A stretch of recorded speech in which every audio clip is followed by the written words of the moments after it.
A paz do Senhor, amadas Déboras, bom dia.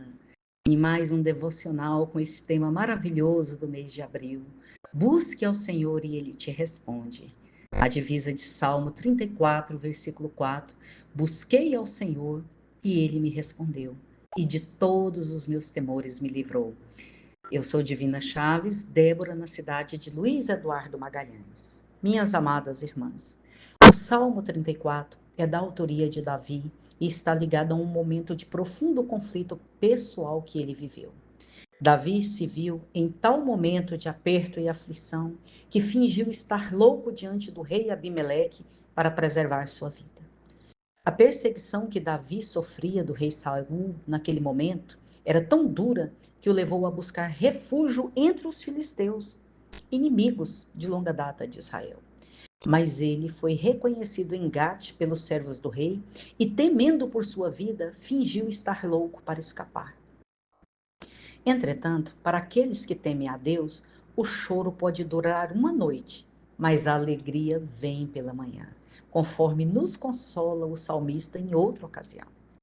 Deus, com mão forte e poderosa, livrou Davi de todas as suas aflições, e é por isso que ele compôs o Salmo 34, para louvar ao Senhor pelo grande livramento que recebeu. O pastor Hernandes Dias Lopes descreve assim o Salmo 34. É um canto de libertação do temor, do perigo, das angústias e das aflições. Davi inicia o Salmo 34 com uma confissão de fé corajosa. Ele diz: bendirei ao Senhor em todo o tempo, o seu louvor estará continuamente na minha boca. Isso está no versículo 1. Louvar ao Senhor, quando está tudo bem na nossa vida, quando estamos vivendo a plenitude da bênção e da paz no nosso lar, é muito fácil. Mas fazer isso em tempos de aflição, de angústia, é o que revela nossa verdadeira maturidade cristã. Glorificar a Deus pela vitória, mesmo quando não vislumbramos qualquer sinal da sua chegada. Nossa adoração não pode depender de circunstâncias, mas da fidelidade de Deus.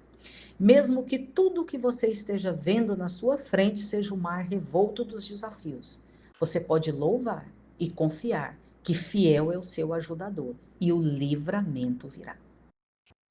É por isso que Davi passa da oração fervorosa ao louvor pelo livramento. E chegamos no versículo 4, a nossa divisa desse mês, com esse majestoso canto de vitória. Busquei ao Senhor e ele me respondeu, e de todos os meus temores me livrou. Você tem buscado a Deus, minha irmã? Ao invés de dar voltas e mais voltas, buscando soluções em outros lugares, você tem marchado para o alvo que é Cristo? Depositado nele sua confiança e clamado pelo livramento que procede do trono? Tenha zelo por sua intimidade com o Senhor. Não se ausente dele, mas se alimente sempre da sua palavra. Busque refúgio em suas promessas sempre que a sua fé vacilar.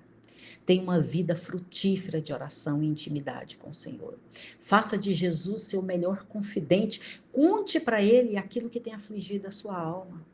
Que ele seja sempre o primeiro a conhecer as dores do seu coração, pois ele é o que tem as palavras de vida eterna. Quando muitos dos discípulos de Jesus retrocederam e desistiram de segui-lo ante as dificuldades da missão, Jesus perguntou aos 12: querei vós também retirar-vos? E Pedro, cheio de unção, respondeu: Senhor, para quem iremos nós? Tu tens a palavra de vida eterna. Irmãs, a oração dissipa todo temor, porque a proteção de Deus é real. O versículo 7 do Salmo 34 proclama: o anjo do Senhor acampa-se ao redor dos que o temem e os livra. Orar não é um exercício vazio, mas um caminho real de encontro com o Pai. Não precisamos viver dominados pelo medo, pela angústia dos problemas que nos acometem, pois muitas são as aflições do justo, mas de todas elas o Senhor o livra. É o hino de vitória do versículo 19. O justo não está isento de aflições, mas é sustentado em todas elas. Deus não promete ausência de lutas, mas promete livramento em todas elas. Perto está o Senhor dos que têm o coração quebrantado e salva os contritos de espírito. Essa é a garantia que está mais adiante, lá no versículo 18. A redenção é o galardão para os que confiam no Senhor. Não há condenação para os servos de Deus. Essa é a promessa que está em Romanos capítulo 8, versículo 1. Portanto, agora nenhuma condenação há para os que estão em Cristo Jesus. O Salmo 34 é um hino de louvor e gratidão, minhas irmãs, e nos instrui a ter a mesma atitude em nossa caminhada cristã. Fiel é o nosso ajudador. Por isso, podemos viver de forma radiante e cheios de esperança, mesmo em meio às adversidades, pois não há decepção para quem deposita sua confiança no Senhor. Amém. Tenha um excelente e abençoado dia na presença do Senhor.